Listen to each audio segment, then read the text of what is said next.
très jeune, vous dites ciao, c'est terminé. Oui, à 30 ans, oui. Ma vie a toujours été aussi autour de cap, de passage de cap. Je me rappellerai toujours de ce jour-là. J'ai pris un petit carnet, j'étais à Central Park, et puis je me dis, bah tiens, qu'est-ce que je pourrais faire? Et oui, c'est ça, de picorer un peu partout, comme tu l'as dit. Bon, finalement, les gens ne savent pas vraiment dans quelle case ils vont te mettre. En fait, je me dis que chaque expérience sert aux autres. Peut servir à les autres. J'avais rencontré un Chablaisien avant de partir à New York, donc je suis quand même restée avec lui, tout ça. Et le Chablaisien, il revient toujours. Il est comme le saumon. Justement, je me suis dit, mais comment je vais arriver dans le Chablais? Je ne vais pas arriver avec mes habits de parisienne. Hein. Non. Preuve en est avec votre podcast. Ouais. Parce qu'il y a une grosse... au centre du truc. Mine de rien, je crois que le Chablais, il y a vraiment un esprit un peu communautaire, de soutien entre Chablaisiens. Ça a dit. Mais vous n'allez pas l'éjecter demain. On m'aide, la brioche. Excellent, très très bon. C'est vrai. Voilà. Bah, je veux bien la recette. J'adore manger aussi. On demandera à Martine. Hein. On y va ou bien? Allez, c'est parti. Allez, let's go.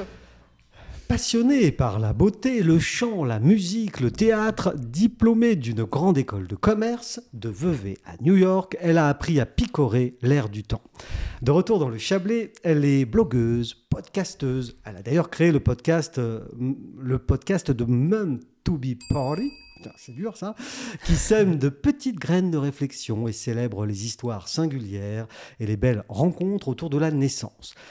Aujourd'hui, chef d'entreprise à la tête de Mums Together, un écosystème autour de la grossesse, la naissance et du devenir maman.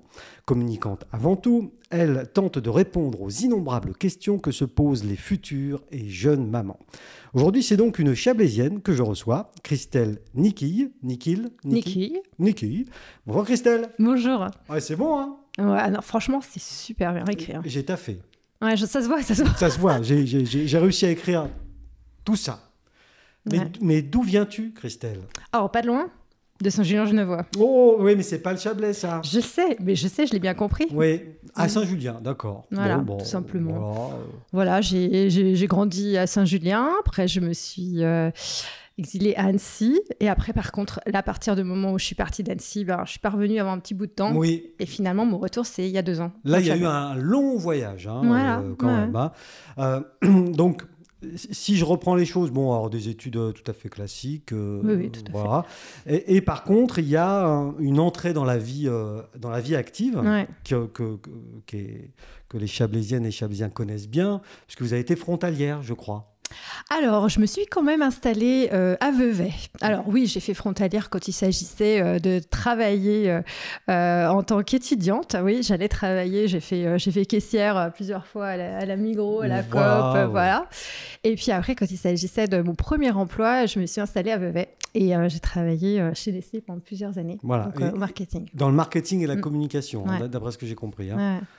Et ça, quand on rentre dans la vie active, qu'on a un diplôme et qu'on rentre chez Nestlé, a priori, c'est la voie royale pour une carrière...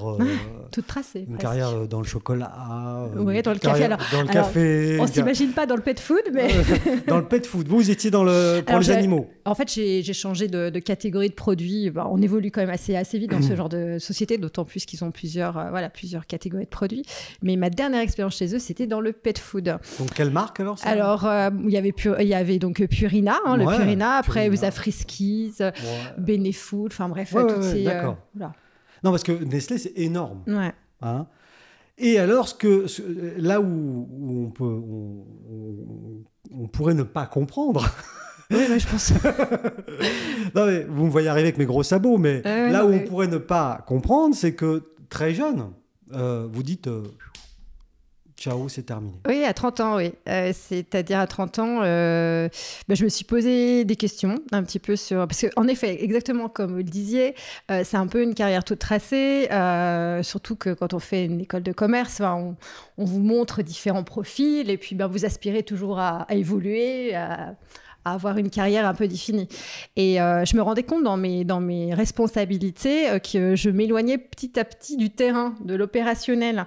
J'aimais beaucoup toucher au stratégique, mais l'opérationnel, pour moi, c'est un endroit où je peux vraiment laisser libre cours à ma créativité, Et puis, au contact des gens, c'est là que je prends toute mon inspiration et que j'aime être. Et je me suis rendu compte que je m'éloignais un petit peu de qui j'étais, au final.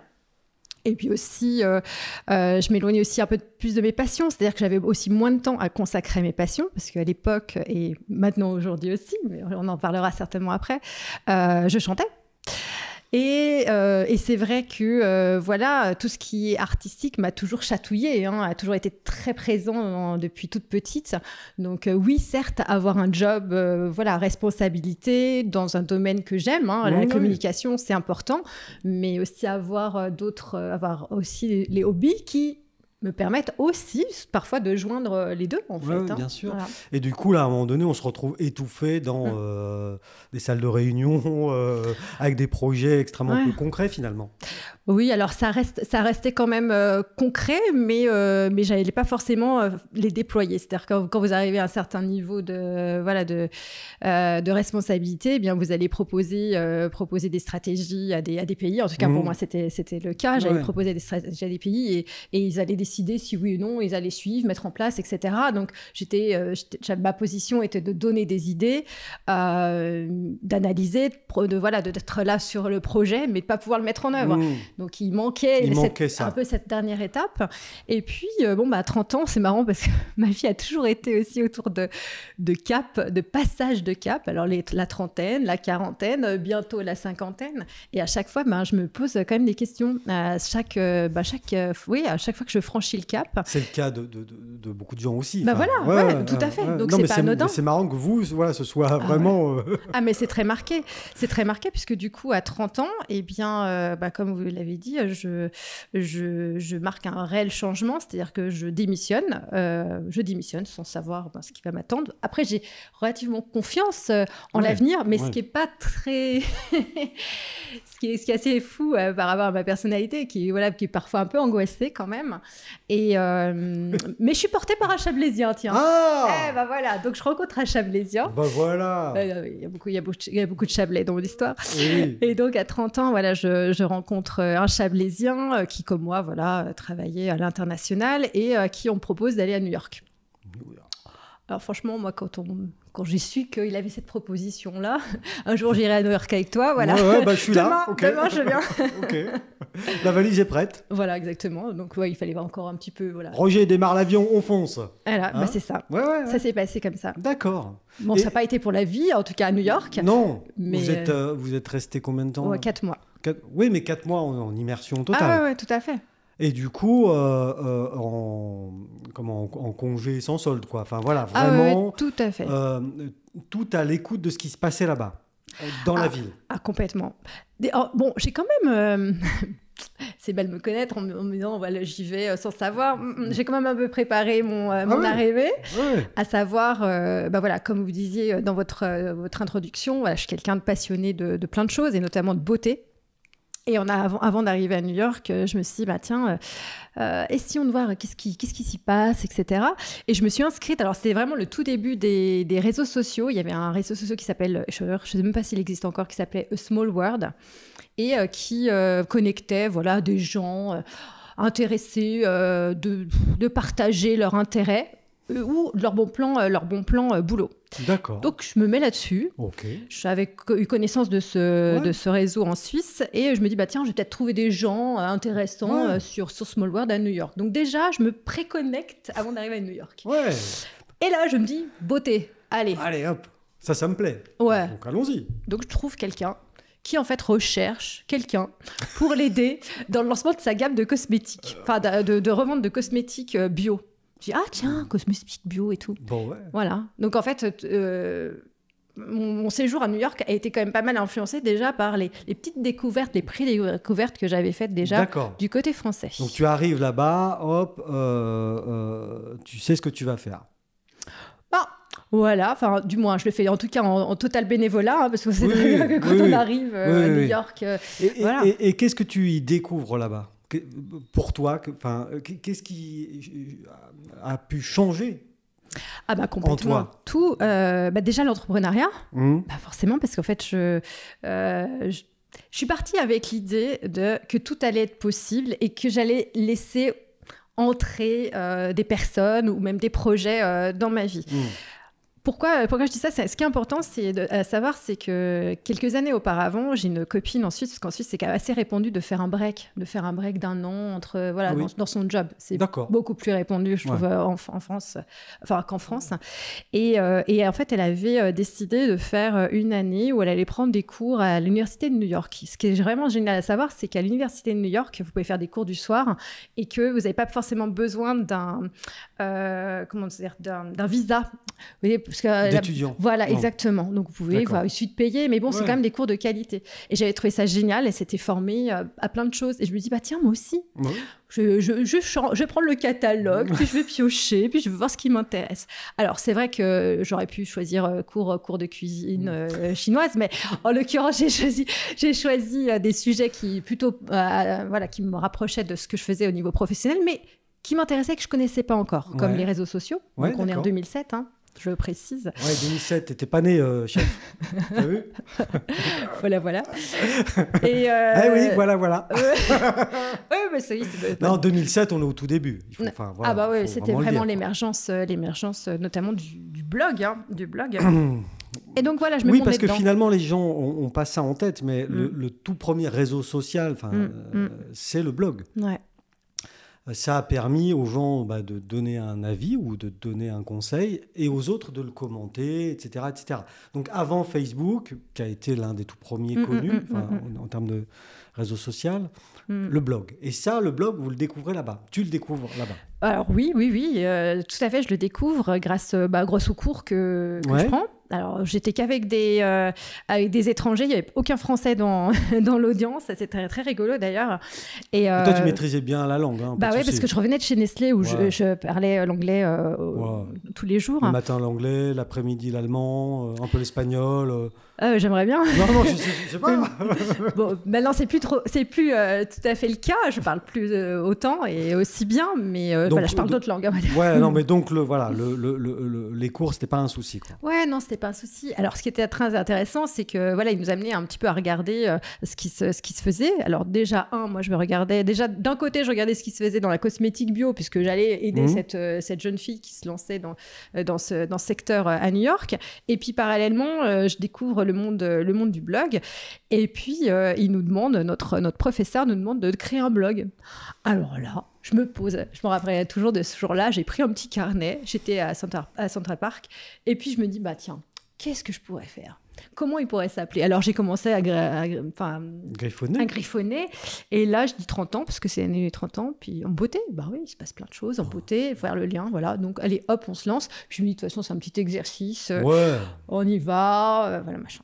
Ça prête pas à conséquence. Voilà. Mais bon, mine de rien, quand on m'a mis dedans, après, on m'a pas arrêté parce que c'est addictif. Ouais. C'est addictif. Je pense que c'est la même chose quand on tient un podcast, quand on commence à avoir de l'audience, etc.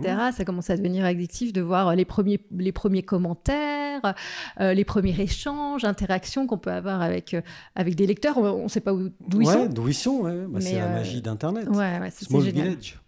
Donc, c'était vraiment très authentique. Puis, pareil, en fait, j'étais envie de dire pareil par rapport à ici, parce que je suis arrivée dans le Chablais, je ne connaissais pas forcément beaucoup de personnes, mais en étant à New York, pareil, c'était la même situation, et ça me permettait aussi d'occuper ce temps que j'avais à disposition, de construire un petit réseau aussi, et puis ça me faisait très plaisir aussi d'amener des nouveaux sujets, de nouvelles idées. Et de découvrir de nouveaux outils, une nouvelle façon de communiquer, parce que l'écrit, parce que le blog, c'était principalement écrit à l'époque. Tout à fait. C'était quelque chose qui te convenait? Enfin, tu maîtrisais ça, oui, bien? Moi, j'ai toujours adoré écrire. D'abord, j'écrivais des chansons quand j'étais petite. Ou bien, Non, mais tu chantais toi-même, évidemment. Oui, bien sûr. Voilà. Et c'est vraiment basé sur l'écriture. Il y avait beaucoup moins d'exigences qu'aujourd'hui on porte sur l'image, sur la photo, la vidéo. Donc, j'étais très à l'aise et ça me convenait très bien. Et puis, à l'époque, on n'avait pas nos smartphones de compétition pour faire des photos, des vidéos, etc. Donc, c'était l'appareil photo numérique, tu vois, avec la carte et tout ça. C'était le Moyen-Âge, quoi. Ouais, non, mais si. Voilà, j'ai connu en effet Les prémices. Voilà, les prémices. Et ouais, ce qui est drôle, c'est évidemment, tu l'as forcément lu, c'est ce qui est devenu ce blog. Je ne sais pas. C'est toi qui vas nous raconter. Moi, je ne sais pas. Je n'ai pas lu. Ah bon ? Non, qu'est devenu ce blog ? Alors, il existe encore toujours, mais ouais. Ah bah oui, je vous ai donné le nom. Bon, bref, vous irez voir. Ouais. On va dire, bon, après, il a connu quelques évolutions, mais après, je suis arrivée en France. Donc, donc là, retour en France. Fini New York, fini le café à Central Park, dans le petit gobelet avec le prénom dessus, tout ça. Fini, on rentre en France. Fini. Mais bon, quand même avec un challenge de taille qui est de trouver un job.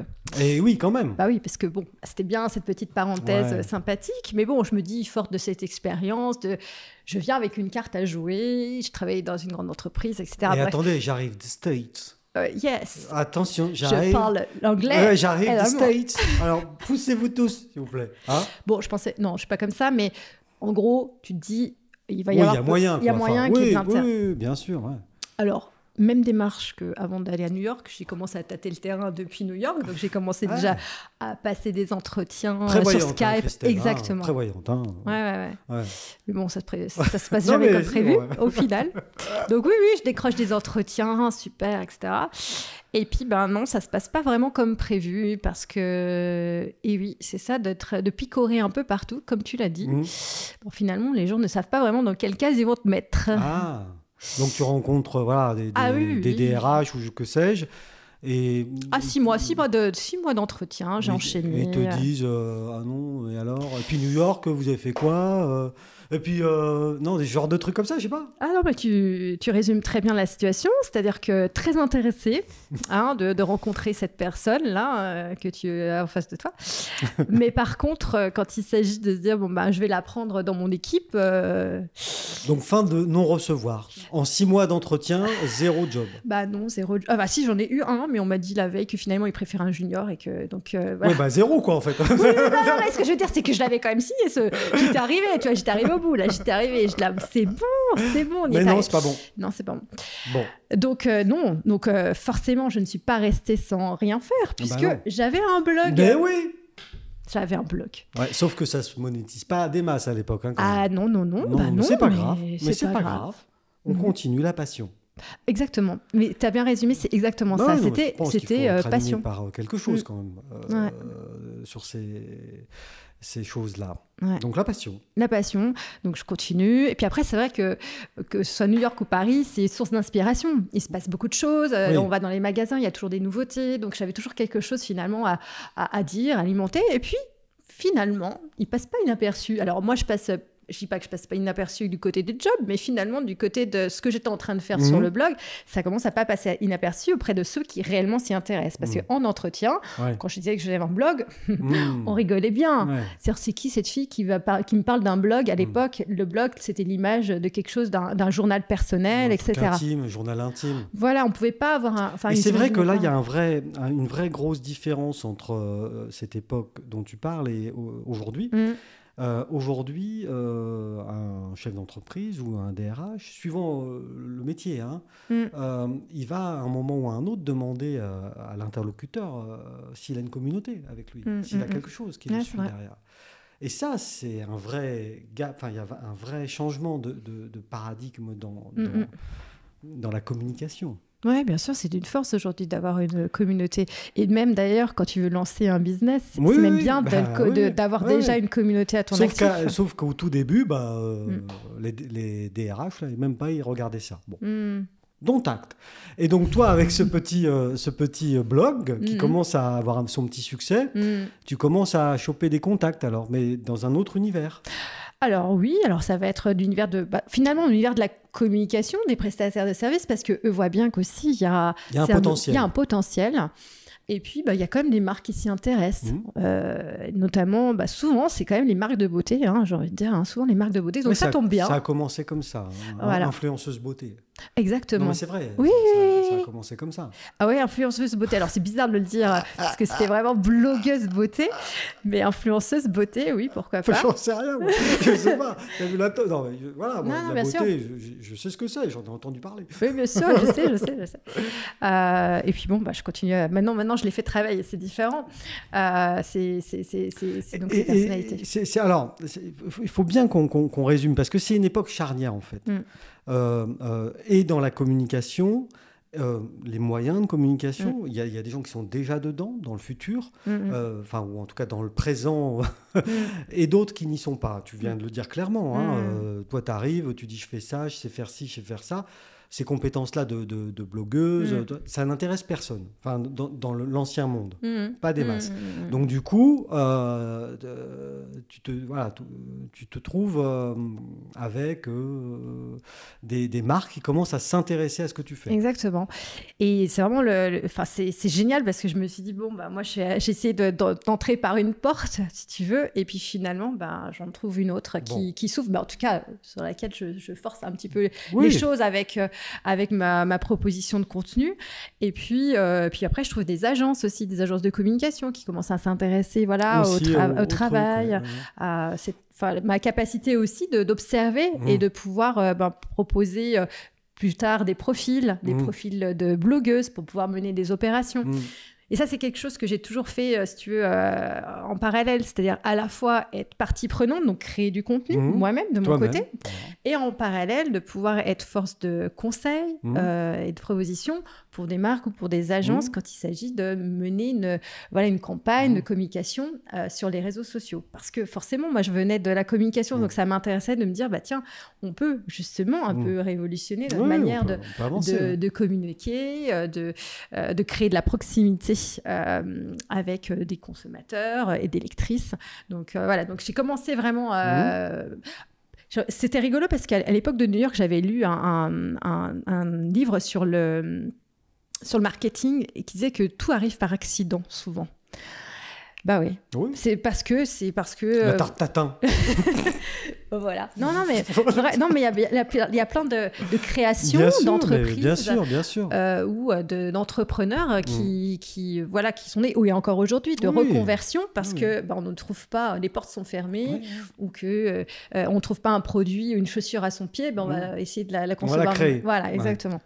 Donc ça a été typiquement mon cas et je pense que ça l'est encore aujourd'hui. C'est-à-dire que je ne souhaite jamais renoncer quand je vois qu'il y a un manque, qu'il y a un souci, c'est l'occasion justement de... Et comment on passe de blogueuse, ce qui n'est pas un gros mot, je le rappelle, parce que nous-mêmes, nous animons plein de blogs sur plein de sujets, notamment les chatons. Vincent a un blog sur les chatons, très populaire, le chat. Très populaire. Non, mais plus sérieusement, comment est-ce qu'on passe de blogueuse, donc je donne des conseils, plutôt gratuitement, finalement, je teste des produits, je ne sais pas ce que tu faisais réellement dans ce blog, mais à... chef d'agence ou chef de meute,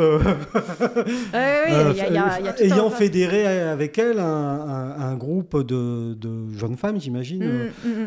Comment est-ce qu'on passe de l'un à l'autre ? Alors, je pense que déjà, en effet, déjà, quand tu crées une communauté, c'est une réelle force. Je dirais que je l'ai vu tout de suite quand, en fait, finalement, on est venu à moi.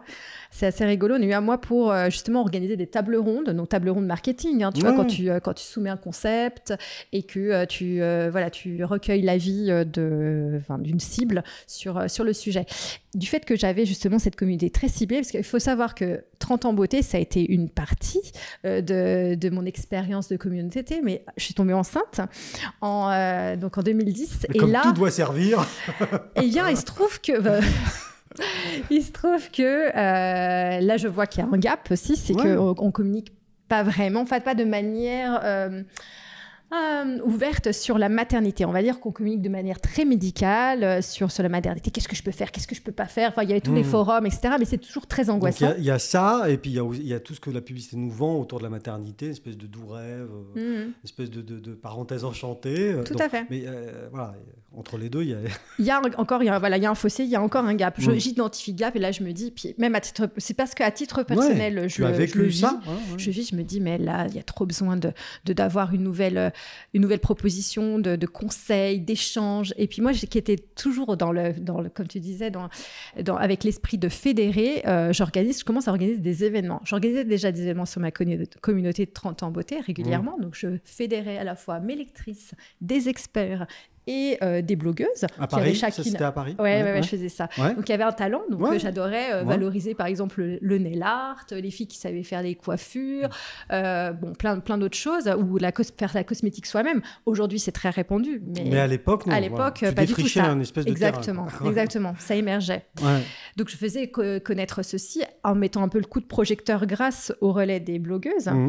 Et tombant enceinte, je me dis, mais finalement, ce format que j'ai créé pour 30 ans en beauté, mais il a toute sa pertinence sur le secteur de la famille. Enfin, en tout cas, je dirais famille, c'est très large, mais pour moi, en effet, c'est plutôt maternité, ciblant les femmes. C'était très important pour moi de vraiment Oui, parce que je trouve que ton blog sur la maternité parle vraiment que des femmes. Hein. Dans la maternité, il y a le papa aussi. Hein. Je tenais à le dire. Oui, après c'est un parti pris. Non, mais c'est un parti pris parce que il y a déjà beaucoup de sujets déjà à soulever sur la femme, enfin cette odyssée si tu veux qu'elle traverse. Sûr, Et puis et donc là tu avances pareil en faisant quoi, c'est-à-dire au fur et à mesure de ta grossesse. Cette nouvelle idée prend forme, exactement. Tout comme ton ventre. Oh mon Dieu, je fais de la poésie moi maintenant. Mais c'est ça. Jusqu'à l'explosion. Oh mon Dieu. Voilà. Oh, ouais, ou donner naissance. Oui, voilà. Ouais. Et ces deux concepts-là, ils ont continué à vivre en parallèle ou... Au début, oui, mais on ne peut pas tout faire. Voilà, non, mais c'est ma question. Hein. Ouais, non, mais attends, de toute façon, mon histoire est faite de renoncement aussi, de recentrage. Je veux dire, je suis qu'une seule personne. Après, certes, je m'entoure forcément de personnes pour m'aider dans toute cette histoire, mais il a fallu que je me recentre. Mais en même temps, tu me diras, encore récemment, j'ai créé un compte TikTok sur les femmes de plus de 40 ans. Donc, en gros, j'ai jamais envie de m'arrêter. Non, mais j'ai jamais envie de m'arrêter dans cette exploration. Mais il y a des fois, en effet, il faut faire des choix. Et en l'occurrence, sur 30 ans beauté, je me suis dit, à un moment donné, j'ai décidé d'arrêter de l'alimenter. Donc, il vivote encore. Hein. Je pense que le contenu reste encore intéressant et pertinent. C'est du contenu froid, comme on dit dans le marketing digital. Exactement. Donc, il continuera à vivre sa vie. Et pouvoir aider certaines personnes qui chercheront des conseils. Parce que on révolutionne pas non plus tout. Avec, tout le temps. Non. En tout cas, sur ces sujets-là. Mais c'est vrai que du coup, j'ai pu commencer à fédérer en fait une communauté. Donc, j'ai commencé from scratch en fait l'autre communauté. De zéro. Je précise pour les non-anglophones. Oui, exactement. J'ai commencé de zéro cette communauté, mais quand même en me disant, quand même, je suis Christelle de 30 ans beauté. Venez me voir sur Mum to Be Party. Donc, je l'ai appelé Mum to Be Party. Mum to Be Party. Alors, c'est vrai que maintenant, je ne viendrai plus à changer le nom, mais l'idée de départ, c'était célébrer différemment la grossesse, mais pas en mode baby shower. C'était pas du tout ça. Non. Je pense que quand on met le nez dans le site, on voit très bien qu'il ne s'agit pas de ça. Oui, non, c'est assez complet. Hein. Celui-ci, je suis allé le voir. Parce que 30 ans beauté, moi j'ai plus 30 ans, donc ça ne m'intéressait pas. Je suis plus la cible. Mais celui-là, je suis allé le voir. Effectivement, le contenu est riche et varié. Ouais. Il y a une grosse thématique autour de l'allaitement, il y a tout ça. Hein. Oui, c'est une thématique qui était forcément, encore une fois, je constate, je décide d'allaiter et galère. Et galère, grosse galère. Donc tout doit servir. Hein. Dès qu'il t'arrive un truc dans la vie, tu fais un blog. En gros, c'est ça. Hein. En tout cas, je n'hésite pas à en parler. Mais ça, c'est bien. Je n'hésite pas à en parler. Alors, c'est pas forcément toujours sur Mum to Be Party que je vais prendre parole. Non. Ça va être parfois sur mon compte perso. Peu importe. Mais en tout cas, tu communiques. Ouais, parce que en fait, je me dis que chaque expérience sert aux autres. Peut servir à les autres, oui. Surtout dans le global village dans lequel on est aujourd'hui, avec Internet. Et c'est chouette d'avoir des retours. Et sur ces blogs, au fil des années, est-ce qu'il y a un business model qui s'est dégagé quand même, quelque chose, alors je dis peut-être même pas rentable, mais en tout cas qui générait un revenu pour toi ou pas tout à fait?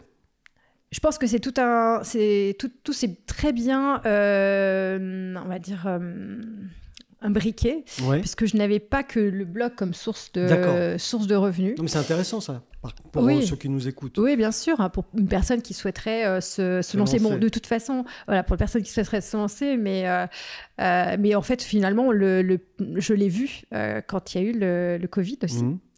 La Covid, donc j'avais le site internet, j'y ai greffé une activité e-commerçante.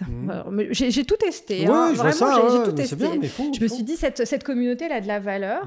Je préconise aussi bien des lieux, des produits sur cette communauté. Je lui préconise des contenus qu'elle a gratuitement, parce que quand même, il faut quand même le préciser, c'est quand même beaucoup de contenu gratuit. Donc en effet, ta question par rapport à la rentabilité d'un tel projet, c'est quoi ? C'est forcément de passer par des partenariats. Donc, comme fonctionnerait une régie publicitaire, c'est d'avoir des partenariats sur de contenu, mais j'avais quand même certaines exigences. C'est-à-dire que sur mon site, tu ne vas pas voir des bannières publicitaires, contrairement à des grands sites médias où tu as des emplacements publicitaires dédiés. Moi, je voulais que les personnes qui arrivent sur mon site se sentent comme sur un blog, c'est-à-dire vraiment un peu chez elles, pas agressées par des pop-up de partout, des pop-under, des pop-up. Non, mais c'est vrai. Si tu n'as pas forcément envie d'y rester, je suis d'accord. Tu es dans une consommation, une consommation très immédiate. Moi, ce que j'ai envie de dire, c'est les filles, vous allez passer du temps, vous allez vous sentir bien, ne serait-ce aussi que par le ton, employé, qu'on se sent chez soi et pas jugé.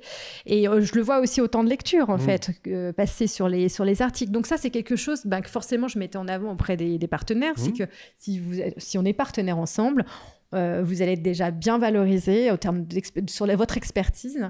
Donc ça, c'est très important de valoriser ça. Donc c'est vraiment un parti pris. Et j'ai eu, en fait, ce qui est incroyable, c'est que j'ai vraiment des partenaires de très longue date sur ce site, donc qui peuvent m'apporter un revenu, régulier, mais parce qu'ils voient le bénéfice de cette association. Je dirais que c'est une association d'image avec Mum to Be Party.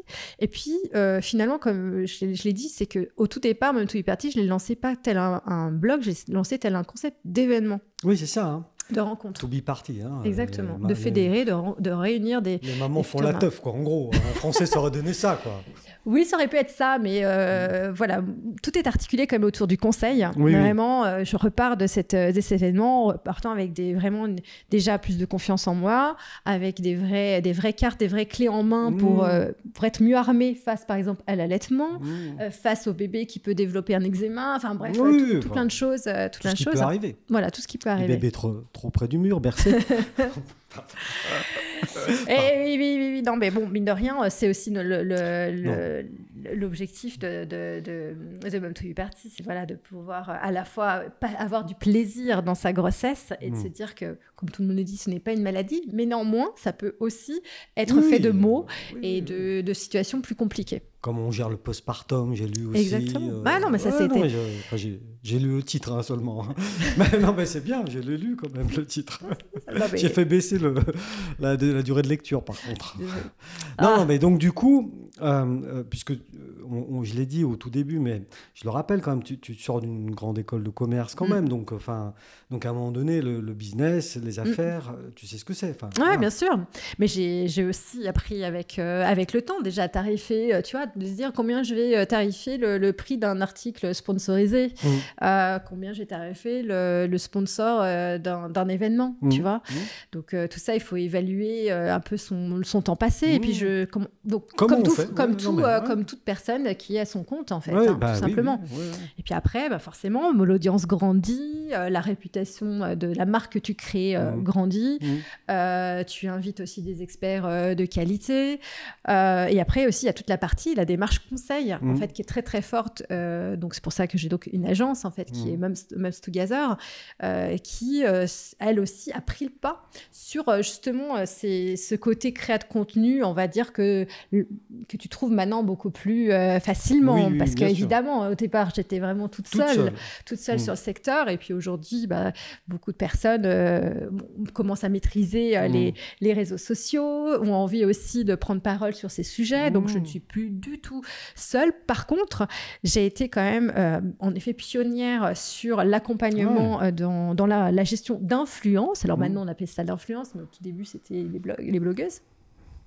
Et maintenant, c'est devenu une grosse partie de mon activité. Ouais. Et c'est passionnant parce qu'aujourd'hui, ça amène à vraiment des questions. De toute façon, aujourd'hui, un peu tout le monde a son avis aussi, que ce soit sur les réseaux sociaux. Tout le monde a l'impression de savoir gérer les réseaux sociaux, savoir gérer l'influence, produire du contenu, puisqu'on a tous dans nos mains un smartphone.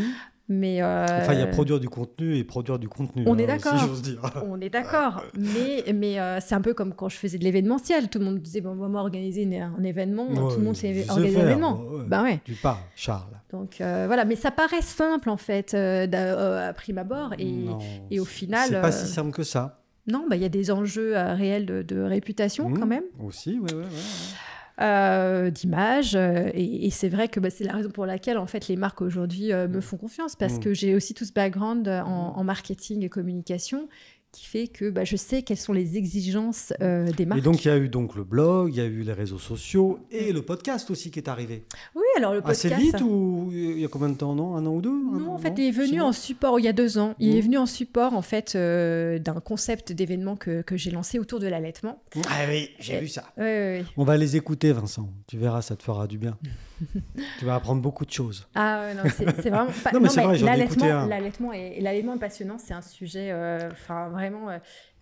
on pourrait y passer des heures. Et d'ailleurs, les personnes qui se forment en allaitement, ils y passent réellement des heures. C'est très, très technique quand même comme sujet. J'en ai écrit d'ailleurs un livre qui s'appelle « Mon allaitement comme je le veux ». Coécrit ce livre.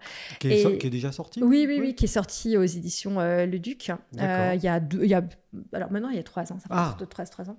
Petit succès, moyen succès? Succès. Voilà. Ouais. Après, on est sur un sujet qui reste quand même relativement niche. Oui, bien sûr. Non, mais c'est bien parce que voilà, quand même, du blog, livre, de l'audio avec le podcast. Ouais. Mais Christelle, tu es multimédia, mon Dieu. Aujourd'hui, il manque encore d'autres. Enfin, le métavers. Tu vois, en gros, tu peux te poser beaucoup de questions et tu es amené à te poser beaucoup de questions puisque les marques sont quand même demandeuses de conseils.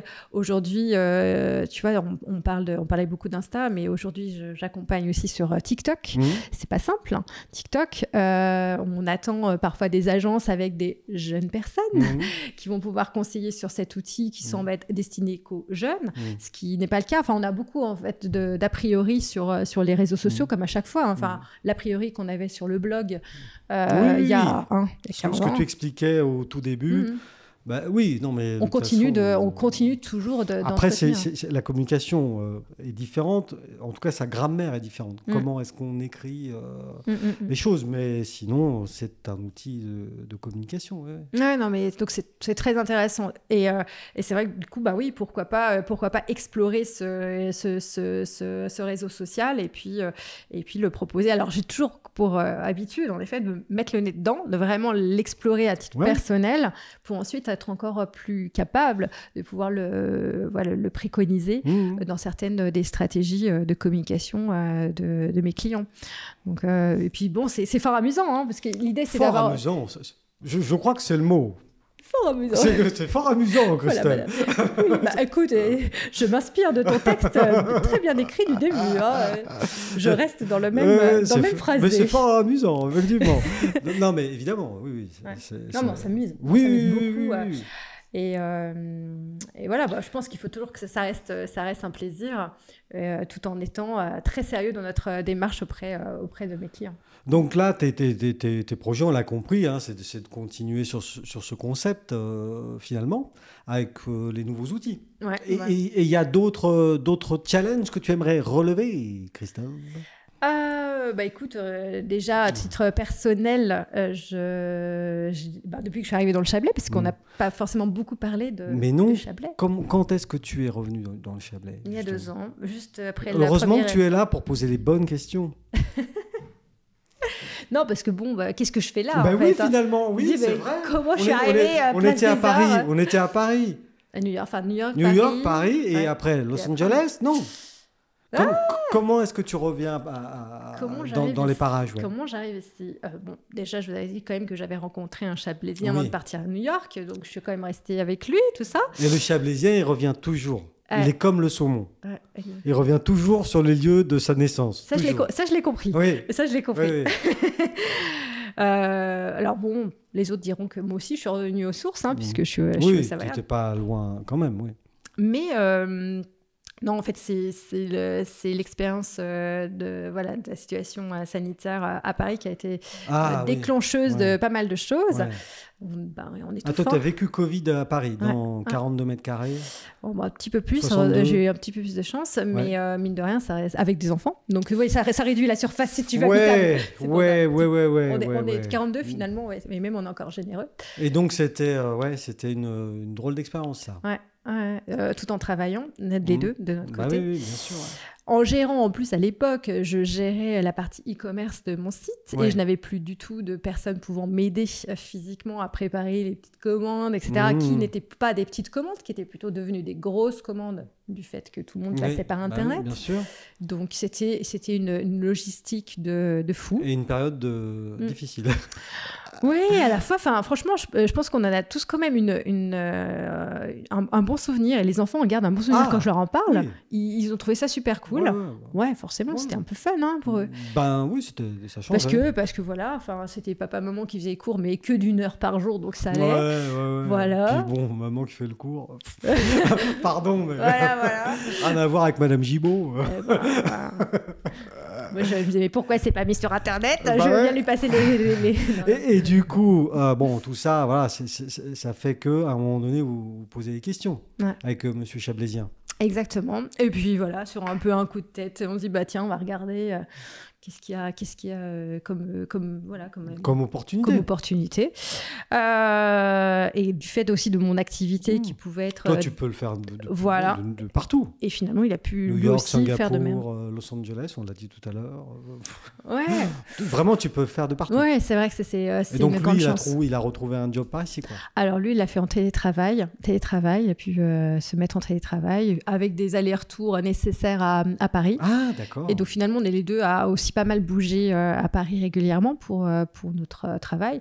Et moi, j'ai envie de dire à titre personnel aussi, ça me fait plaisir. Ouais, ça me fait du bien. On était à Montmartre, donc ça c'est important de le préciser parce qu'on était aussi dans nos petites montagnes parisiennes avec montagne, il y a du vin aussi à Montmartre. Oui. Il y a il y a beaucoup d'artistes aussi. Beaucoup de touristes aussi. Alors on avait de la chance de pouvoir. Alors justement, la période post-Covid a été extraordinaire pour nous qui retournions dans notre petit village montmartrois. C'est qu'en effet, c'était assez déserté. Du coup, c'était très très sympathique.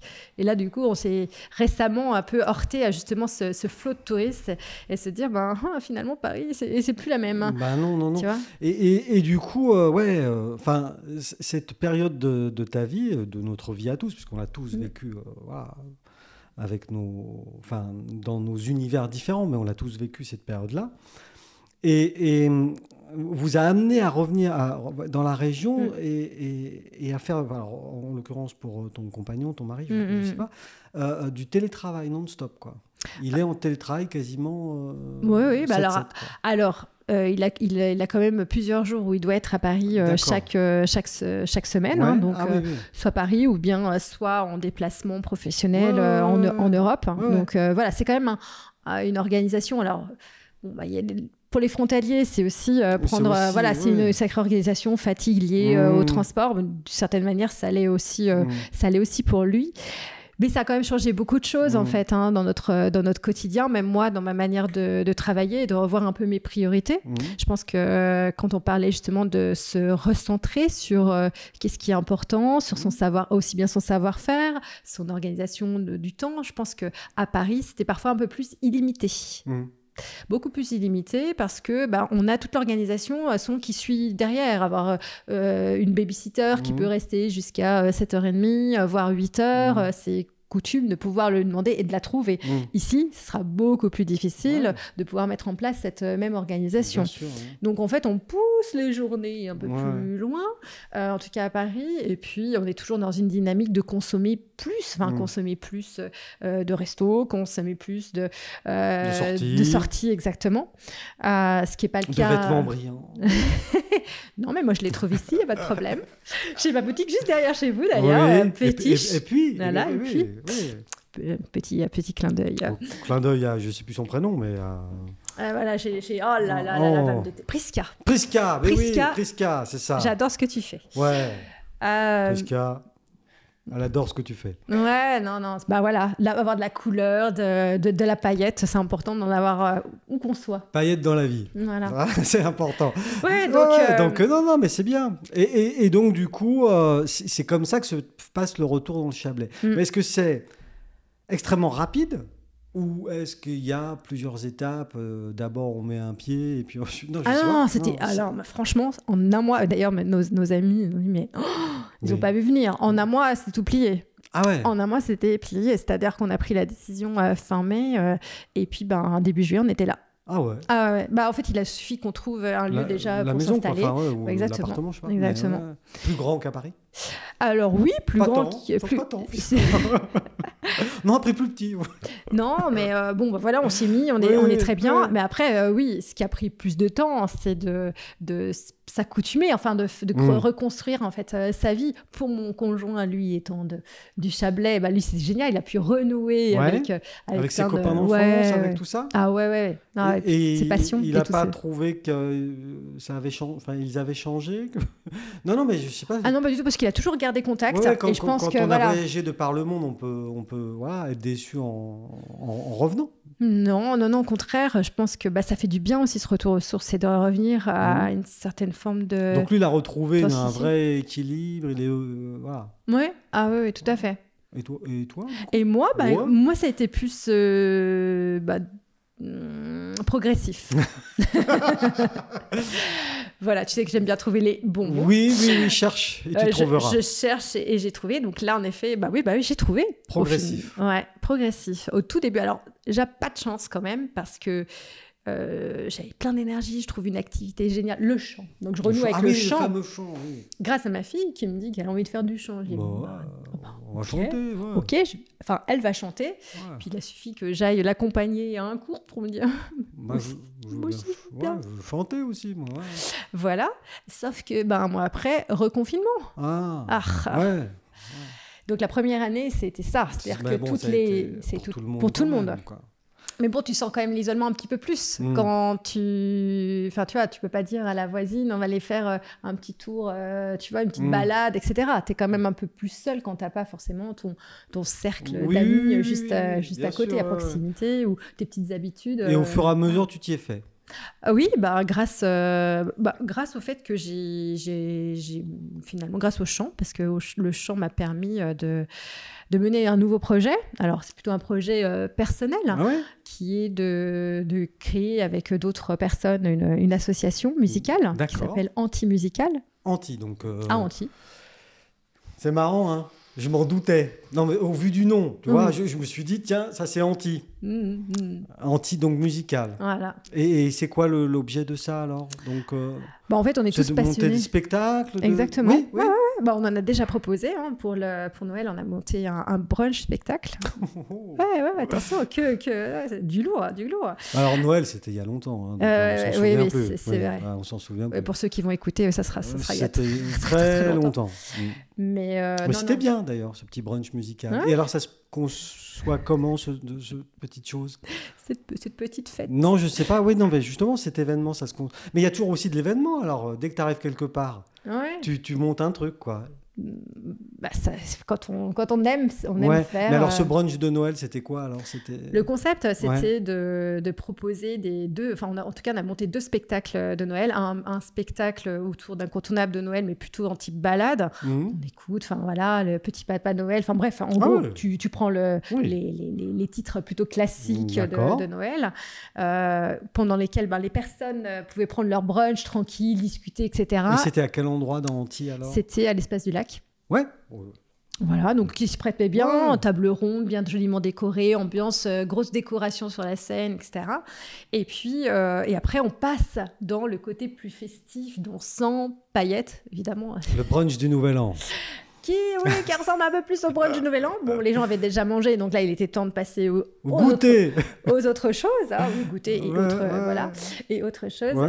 Donc on a fait à peu près 2 heures de spectacle. Bien. Et comment sont agrégés? Vous êtes combien dans ce petit collectif? Nous sommes 17, mais nous étions au départ à peu près 5-6 personnes, donc réunies. Que tu as rencontré au cours de chant, à l'école? C'est grâce principalement au prof de chant, en fait, qui s'appelle Aurélien Raymond Morel, qui en fait est un chanteur professionnel, chanteur lyrique, hein, donc il chante à l'Opéra de Genève et de Lausanne. D'accord.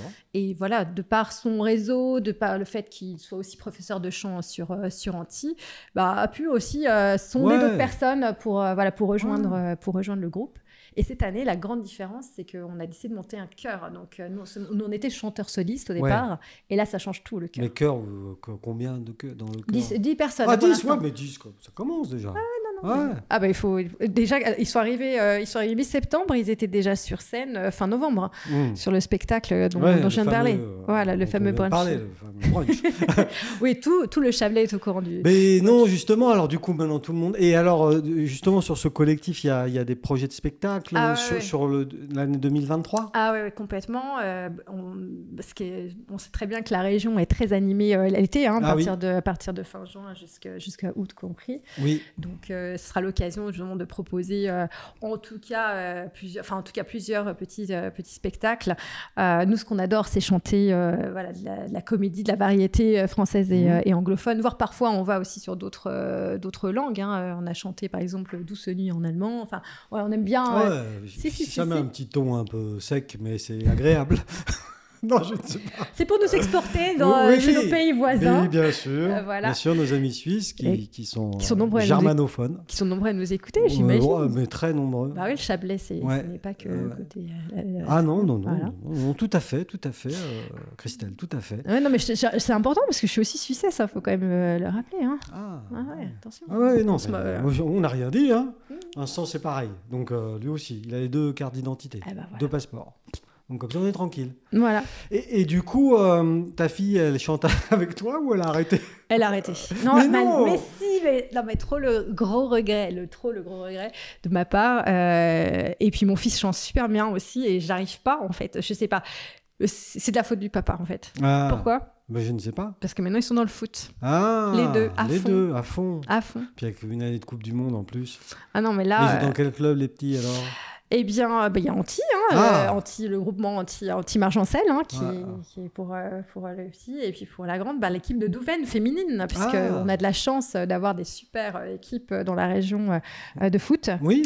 Tenon aussi, il y a bien sûr, filles. Évidemment. Là, c'est peut-être la prochaine étape, qui sait. C'est avec des champions des filles. Mais c'est top. Et je suis très contente qu'elle se soit trouvée une autre passion. Non, je disais et donc, ça. Donc, tu te gardes le chant pour toi? Oui, après, je les implique aussi dans leur regard. Ma fille a distribué les flyers du spectacle. Enfin, en gros, ça reste toujours des petites initiatives familiales. Oui, de toute façon. Donc voilà, mais tout le monde s'est finalement très très bien intégré. Et je pense que ce sont peut-être des initiatives qu'on n'aurait pas prises, ou en tout cas, on n'a pas suivies. Et alors, si tu avais un conseil à donner, parce que tu sais que tous les ans, il y a quand même beaucoup de nouveaux arrivants dans le Chablais. Beaucoup de gens qui arrivent. Alors toi, ton mari avait des attaches, et toi aussi, un peu plus loin, mais et tu donnerais quoi comme conseil aux nouveaux arrivants alors? Comment est-ce qu'on fait pour s'intégrer aussi rapidement? S'achète un vêtement comme ça ou... Alors, en fait, là, je pense que non. Alors, tu vois, comme je te disais, que j'étais quelqu'un qui était très prévoyante. D'accord. Donc, justement, je me suis dit, mais comment je vais arriver dans le Chablais? Je ne vais pas arriver avec mes habits de parisienne. Non. Tu t'es habillée avec des chemises de trappeur? Pour qui tu nous as pris? Écoute, non, j'ai été moi-même. Voilà, je me suis dit... il faut être soi-même. Non, mais voilà, je ne vais pas renoncer à la paillette. Non. Et alors, du coup, plus sérieusement, un vrai conseil? Non, je pense qu'en effet, le réseau associatif est hyper développé et pour nous, ça a été vraiment le point de départ déjà de pouvoir connaître des personnes, de pouvoir les retrouver avec grand plaisir à plein d'autres manifestations, puisque c'est ça aussi qui est chouette ici. Dans le Chablais. Tellement, voilà. C'est qu'on voit un peu les mêmes. Oui, mais ça fait plaisir, mais ça fait du bien, Ah ben, parce qu'en fait, après, on a toujours des choses à se raconter, parce qu'on a vécu soit des choses différentes, ou t'es allé là, nanana. Finalement, c'est exactement le même principe que quand on est dans une autre ville ou dans notre région. Toi, c'est le tissu associatif qui t'a... Le tissu associatif a été hyper important. Et puis après, je trouve qu'il y a quand même une grosse entraide. D'ailleurs, preuve en est avec votre podcast. Ouais, parce qu'il y a une grosse... au centre du truc. Non, mais mine de rien, je crois que le Chablais, il y a vraiment un esprit un peu communautaire de soutien entre Chablaisiens. C'est vrai qu'il y a quand même aussi beaucoup de parties rapportées, beaucoup de personnes qui arrivent dans la région par rapport à l'attractivité de la région, du travail, etc. On a besoin de bras. Donc, mine de rien, le Chablais s'ouvre à l'extérieur. Mais l'extérieur doit s'ouvrir au Chablais. C'est-à-dire que le conseil que je donnerais, c'est en effet de s'insérer dans des initiatives locales et de s'intéresser à ce qui s'y passe, en fait. Et qu'est-ce que c'est que son histoire aussi, et d'où ça vient. Bah oui, parce que c'est important. On le ressent, en tout cas chez les Chablaisiens, qu'il y a un réel attachement à leur région et pourquoi. Donc ça, c'est hyper important. Et puis après, évidemment, il y a les bonnes choses. Enfin, je pense qu'il faut être comme un peu bon vivant pour venir s'installer là, parce que c'est l'esprit, être proche aussi de la nature, proche des bonnes choses. Donc c'est vrai qu'à partir du moment où on a cette affinité, tout va se passer naturellement. Mais voilà, en tout cas, être ouvert à tous les possibles. Eh bien, Christelle, merci pour ce partage d'expérience. Avec plaisir. Et on te souhaite évidemment, Vincent et moi, parce que Vincent est là, faut pas l'oublier, un bon parcours dans le Chablais. Merci. Et puis au plaisir de se revoir. À bientôt.